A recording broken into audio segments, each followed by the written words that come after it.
Hello students, welcome to the answer writing program. Today we will be discussing 3 questions from GS2 topic, that is polity, and the topics are the fundamental duties and the DPSP. So let's take an overview of all the 3 questions. The first question is related to fundamental duties. The second question is about DPSP and how they are differ from the fundamental rights. The third question is about the Uniform Civil Code. So let's start with the first question. It says, we need to highlight the significance of the fundamental duties in the Indian Constitution. And second part is about discuss how the government can play its role in promoting fundamental duties amongst the individuals. So the question has 2 demands. The first is related to the significance and the second is about the governmental role in promotion of the fundamental duties. So how we can start the answer? We can start our introduction by giving the basic definition of the fundamental duties. You can connect it with the articles, whatever the provisions are mentioned in the Indian Constitution, and also you can recommend or write some committee's name that with whose recommendation these fundamental duties were there incorporated in the Indian Constitution. So fundamental duties are the moral obligations on the citizens to fulfill their responsibilities towards the nation, or to fulfill their responsibilities or the civic responsibilities and duties. So fundamental duties, because they Constitution have given a list, it means these are some guiding principles that the citizen can follow to fulfill their duties towards the nation. So you can write the definition. Also you can write that this is incorporated in 51A part 4A of the Indian Constitution. So you can write about this, and also you can write that these fundamental duties were incorporated after the recommendation of Swaran Singh Committee. Okay, so this way you can write the introduction. Then moving on to the body part, because we have to write about the significance of fundamental duties. So for that we should be aware that what all are the fundamental duties. So there are total 11 fundamental duties. So let's read like in brief only, then we can connect it to that how these duties tells us about some basic principles or the values behind this fundamental duties. So that in the answer first we write the values, then in giving example we write about the fundamental duties name or the number. So some duties like if we read that to abide by the Constitution and respects its ideals and the national flag and the national anthem. So this and this to safeguard the public property and to abjure violence. So what these 2 articles are representing? These articles are representing that Constitution via fundamental duties, they are asking us to promote or uphold the constitutional values or the democratic values. So significance of the fundamental duties is to uphold the constitutional values and the democratic values.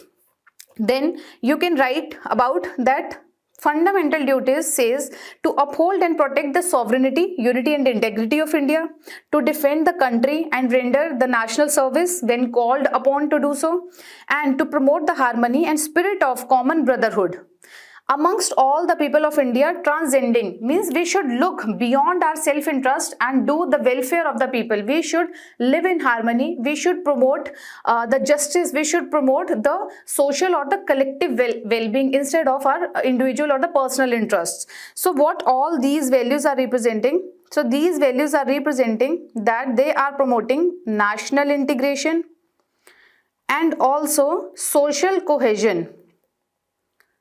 Means there should be cohesiveness in the society.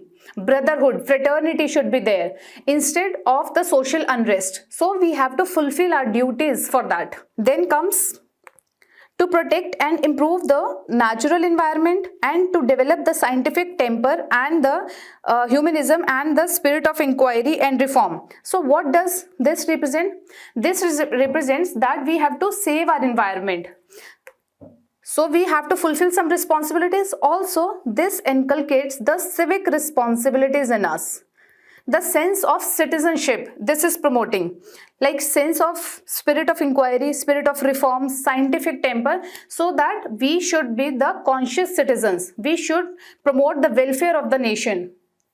And we also should take part in the governance process only when we are aware or the conscious about what's happening all around. So this way you can write that these are the significance. Then you can provide the examples by giving the fundamental duties explicitly what is written in the constitution.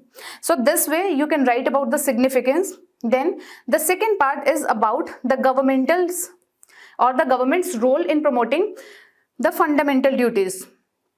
Now, how the government can promote the citizen to fulfill their duties, because these are not even justiciable. So how the government can promote?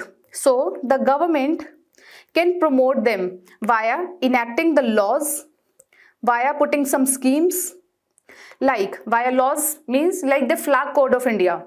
It represents or it tells the people that how you should display the flag of India. Also, like there are some schemes like Ek Bharat Shresth Bharat scheme. This improves the social cohesiveness. It improves the unity amongst the people of the cultural with the diverse culture.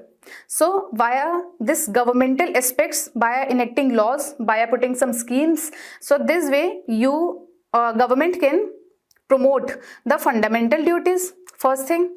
Then second, like the Supreme Court or High Court, when they pronounce some judgments, like with respect to when there is a national anthem going on in the theaters, we should stand for that. So it promotes that we should respect our ideals of the constitution, that is we should respect our national symbols, national anthem. So via this Supreme Court pronouncements also, this promotes the people to fulfill their fundamental duties. Then comes about the incentives and the rewards. If the government will provide some incentives, appraisal or the rewards for the people who fulfill their duties towards their nation, if they will be rewarded, then this is also the one way to promote the fundamental duties amongst them. So like how they provide Bharat Ratna, they provide Padma awards. When the people will do the social service, when they do some good deeds for the others, for the welfare of the nation, they are being awarded with the different awards. So you can give examples of different awards given by the Indian government. Then comes the awareness initiatives, like how to instill or foster the civic responsibilities. There should be some awareness campaigns or the drives which the government can take. Then comes the citizens nurturing. Then the cultural preservation, this we have already talked about. So these ways we can instill the feeling or the sense of responsibilities in the citizen for their nation. Finally comes in the conclusion, what we can write, that the fundamental duties, as these are the moral obligations, and this also promotes social cohesion, brotherhood, collective well-being, democratic fabric it promotes, and also it promotes the social harmony amongst the people. So this way you can write something like a summary in the conclusion. Also you can write about the Mahatma Gandhi's perspective in this, like the fundamental source of right is duty. So if we are fulfilling our duties towards our nation, so that won't be difficult to get the rights as well from the government or from the constitution. So this way you can end your answer. Also you can write about the role of citizen in governance, when the citizen is responsible, is conscious, is fulfilling their civic responsibilities. So how that citizen, that aware citizen, is helping in the governance process and in the national or the nation's building process. So this way you can end your answer. So let's see the model answer, starting with the basic definition, that how it is a part of this and how it comes in the force after this Swaran Singh committee recommendation. Then you can write about the significance, then the governmental's role in the fundamental duties achievement or promoting, then finally ending with the conclusion. Now moving on to the next question, that how do DPSPs differ from fundamental rights? What is their importance in achieving the broader goal of social and economic justice in a democratic society? So first demand is about DPSP, how it is different from fundamental rights, and the second is about the importance in achieving social and economic justice. So these are the two demands of the question. Let's start with the introduction. As the major theme of the question is about the DPSPs or the directive principles of the state policy, so and the question is being asking about the difference, so you can take this view in the introduction only, that DPSPs starting from the article 36 continuing till 51, they are the part of part 4 of the constitution. They are enshrined in the constitution in part 4, and they emphasize on the social and economic justice. And also connecting to this, you can also write about the fundamental rights, that fundamental rights are enshrined in the constitution starting from article 12 to 35 and in the part 3 of the constitution, and these focuses on the individual liberties. So this way you can start the introduction. Coming on to the major body part, we need to write the difference between the two. So you can draw this table as well in the question, because the question is asking about the two main body parts and the question is of the 10 marks. So it's better not to write like a write-up for this, and instead you can make the table form. So how we can differentiate the fundamental rights with respect to DPSP? We can write about that the end goal for the fundamental right is to ensure the political democracy. But with DPSP, they are ensuring the social and the economic democracy. Then the source of borrowing, fundamental rights we have borrowed from USA and DPSP from Ireland. With respect to justiciability, fundamental rights are justiciable in nature, means the courts can intervene. We can seek for the legal remedies. There are the constitutional remedy for that in the article 32 itself, that if any of the fundamental rights is getting violated, we can seek the constitutional remedy, and that seeking of the constitutional remedy is again the fundamental right. It means they cannot deny this, Supreme Court and the High Court. Then justiciability with respect to DPSP, they are not directly enforceable. They are the guiding principles. In the name itself, it is written that they are the directives. There are some principles for the state in creating the policies and the laws and the schemes for the welfare of the people and the welfare of the nation. So these are the guiding interpretations. And also, when the Supreme Court and the High Court finds any difficulty, then it can see the DPSP if they are fulfilling some DPSP and violating some of the fundamental rights, not as a whole but in a very minute manner, and they fulfill the principle of the socialism, so they can consider that also. Again, with respect to nature, fundamental rights are negative. How they are negative? Because they are prohibiting the state to interfere in the people's or the citizens' right. DPSPs are positive because they are prompting, they are giving the direction to the state to achieve something. Then with respect to enforcement, they are automatically enforced, they are upheld, and we can seek the legal remedies as we have discussed over here. Then with respect to the DPSPs, we require legislation for the implementation, because these are just the guiding or the directions for the state or the government to take up these directives in the policy making. So when the government has taken or make some laws with respect to that, and if they are getting violated, then we can seek the legal remedies, otherwise we cannot. Then individuals versus state, they protect the individual from the state action, they guide the state for the overall or the major welfare of the people. So these way we can write the difference between the two. Next, coming on to the DPSPs, they are starting from the 36 coming to the 51. See, try to read. This is as importance for the prelims as well as these are for the mains. So let's see in a very brief manner. 38 is respect to the welfare of the people. 39, certain principles of the policies are there. Free legal aid to poor, village panchayat is there, right to work in a just and the humane condition, living wages should be there. It means the government or the private institutions cannot employ the person below that some minimum wage, so not to hamper their natural or the human rights for them. Then participations of the worker in the management of industries, cooperative society, uniform civil code, childhood care, level of the nutrition means the health they are seeking, education, social justice, welfare of the people, environment. For the scheduled caste means taking special care of the vulnerable section of the society, they are giving the social justice to them, etc. And the peace and security and judiciary. Okay, so these are some basic aspects of the DPSP. So now our question is about how they are important and what is their importance in achieving the broader goal of social and economic justice. Now we can see that what all are written in the DPSPs. So now we have to tell in this question that how these are important or what is the importance in seeking the social and economic justice. Starting with the very first thing, that in 38th article only it is written that these are the directives for the welfare of the people. It means the DPSPs are promoting the social welfare or the people's welfare or the welfare of the society. So this is the importance that they have been made only for the social and economic justice, and it's explicitly written in the 38th article by giving example like article 38, it's written there over there.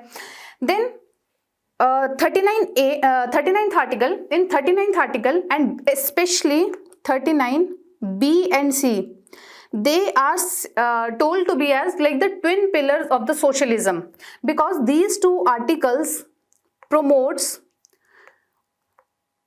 distribution of wealth and prevention of concentration of wealth in few hands. It means they are promoting the socialism. It means they are promoting the welfare of the people. So we should write 39BC that these are the principles or the directive principles mentioned in the DPSP for the state to achieve or to do the social promotion or the social justice to the people. Coming on to this scheduled caste and the scheduled tribes and the other, we have to take care of the education, means the social and the economic interest of the vulnerable section of the society. Also we are protecting them or protecting the marginalized section of the society. Also we can write about the free legal aid to the poor. These are giving the social justice to the people. So although they are not legally enforceable, they serves as a moral compass or the political compass. These are guiding these guides the governmental decisions. So this way you can write about the significance or the importance of DPSPs in achieving the economic and the social justice for them. Also you can write about the basic provisions or the some provisions or the laws that the Indian government has come up with to fulfill these DPSPs. Like with respect to health, National Rural Health Mission is there. With respect to the labor or for their good livelihood, we have the labor codes for them. With respect to education, finally there is a right to education. From this DPSP only we have taken this to the fundamental rights. So these are some provisions, that these are some directives and how they can help in achieving the rights to the people also. And also UCC is there and it is in demand, it is in debate, and it is the topic of the discussion as well, that what is the requirement for this. Also you can write about the environment laws, that what are the different Environment Wildlife Protection Act, Environmental Protection Act, Biodiversity Act is there, etc. And you can also write about the cooperatives, that the mention of the cooperatives or the very fundamental gist of the Gandhian principle that is being written over there in the DPSPs, how these hold the very major importance, that the today's government has seen the major role that how the cooperatives can promote. That is why the Ministry of Cooperation has been build for the promotion of the cooperatives, and how we can reap the maximum benefits from the cooperatives to do the welfare to the maximum number of the people. So this way you can write the importance with respect to the examples as well. Finally, this thing we have done. Finally, coming on to the conclusion, because the question is asking about some contrast with respect to fundamental rights, so what we can write? We can write about the striking the right balance between the DPSPs and the fundamental rights. Also, you can write about that in Minerva Mill case 1980, the constitution has balanced the fundamental rights and the DPSPs, and this balance is very essential for fostering a just and the equitable society. So this way you can write the conclusion. Finally, coming on to the model answer, writing something about both the parts, whatever a question is asking, the differences and importance. Finally, ending up with the Minerva Mills case. Now moving on to the third question. Is one nation, one law required? Explain in the context of Uniform Civil Code, and it is a 10-marker question. So we need to write about the UCC. Is it required means or not? If it is required or if it is not required. So we have the two demands in the question. So let's start with the introduction. You can write about the Uniform Civil Code. You can write about that it is in Article 44 in DPSP in Part 4 of the Constitution. And what is DPSP?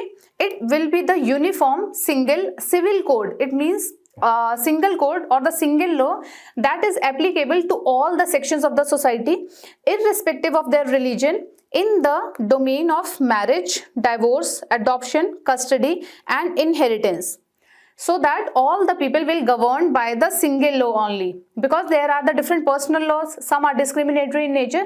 So what the government or even our constitution is demanding, what it is demanding, a uniform, it means that is applicable in a uniformity along the different religious or the different people from the different cultures as well. So this is the basic introduction with respect to this. Coming on to the major body part, we need write about the need or the requirement for the UCC. What you can write that what is the requirement for UCC? Because the practices or the different customs or the traditions prevailing in the different religions, they are discriminatory in nature, and especially they are discriminatory in a disproportionate manner against the women. Like there is a triple talaq, there is polygamy, there is child marriage, which puts a disproportionate burden, and this is discriminatory majorly against women. So under the garb of diversity or the religious autonomy, we cannot promote the discrimination amongst any of the gender. So for this we need UCC.